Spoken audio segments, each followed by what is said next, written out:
So what's your noise? Is it the daily pace of life? Is it the constant influx of, again, information? Information overload? Is it clutter? And by this, I mean physical as well as kind of just the mental noise. There are some of us that need order to work. There are some of us that it doesn't seem to matter. I can tell you I went through a purge of my house and decided I was going to get rid of everything I did not love.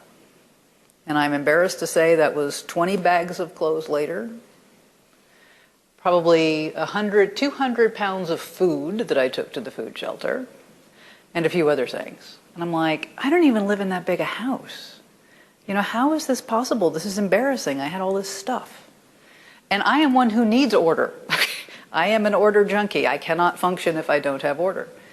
I cannot tell you how different I felt, how much my creativity went up, how much my ability to just kind of go and kind of get some things done. For me, it was a massive difference, and for a lot of people, it is a massive difference, just the physical environment you work in. I'm not going to tell you if you're one of those people who says, well, I can find it. I knew right where it was when the pile is like this. Maybe that's true for you. But I will throw it out to you as an option to consider that for many, many, many, many people, getting rid of the physical clutter helps free up your mind. And your mind is what looks at the problems, and it's your mind that looks at what are the outcomes. All right. The difficulty putting your finger on what's essential, I think somebody had made kind of a comment about what is, you asking the right questions was one. What is important here? If you can't put your finger on that, it is hard, right? Because then you're back to everything is equally important.